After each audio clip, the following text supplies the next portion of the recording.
Көпчүлүк ичимдикке берилген айымдар бул дартты оору катар эмес, адат катары эсептешет. Аларда бул маселе менен дарыгерге кайрылуу уят деген ой калыптанып калган. 2016-жылы ичимдикке көз каранды 3601, ал эми 2017-жылы 3961 аял катталган. Бирок бул расмий каттоодо турганы. Чындыгында ичимдикке көз каранды аялдардын саны көрсөтүлгөн сандан бир топ жогору болушу мүмкүн дешет дарыгерлер.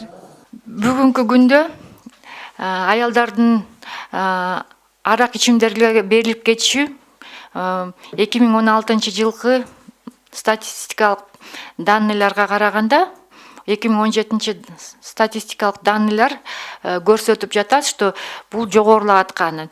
Эгер мисалга алсак, 2016-жылы 3601 киши катталса, ал эми 2017-жылы 3601 случай болуп калат.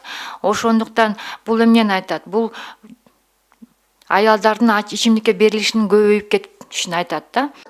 Ошондой эле дагы бир көйгөй акыркы жылдары өспүрүмдөр арасында спайс чеккен, клей жыттаган жана башка зыяндуу каражаттарды колдонгон балдардын саны өсүп жаткандыгы. Алардын көпчүлүгү 12 жаштан 14 жашка чейинки өспүрүмдөр.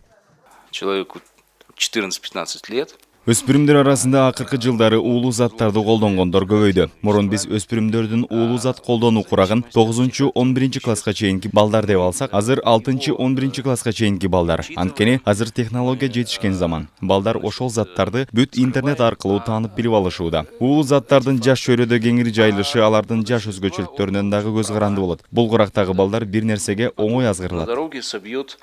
Статистика боюнча мурунку жылдарга салыштырмалуу ичкендердин саны азайганы менен аялдар арасында ичкиликке берилгендердин саны өсүүдө. Дарты менен күрөшүү үчүн дарылангандардын саны 2016-жылы 507 болсо, 2017-жылы 607 адамды түзгөн. Азырда дарыланууга кезек күткөндөрдүн саны көп. Ичкилик ичкен эркектерге караганда аялдар менен иштөө бир топ оор экендигин дарыгерлер айтышат.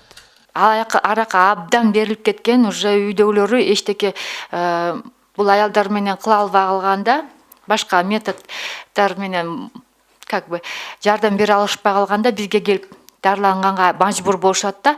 Көбүнчөсү алар болсо өздөрүнүн бул арак ичимдиктерге берилип кетишин жашырып жабышат. Анткени булар алар оору деп эсептешпейт. Бул болсо жаман нерсе деп эле үйүндөн жашырып, жабып, көбүнчөсүн болсо тууган туушкандары же күйөөсү же үйүндөгүлөрү болсо бул нерсени болсо ачыкка алып чыкканды каалашпайт. Эгер үй бүлөдө эркек ичкиликке берилсе, ага аял чыдап жардам көрсөтөт. Ошентип көп учурда аларды таштап кетишпейт. Ал эми спирт ичимдигине көз каранды айымдардын 80% жалгыз калышат. Адам аракты таштайм деп аң сезим менен түшүнсө, ошондо гана таштай алат дешет адистер. Айсара Тыналык кызы, Исламбек Майрамбеков, Нью ТВ.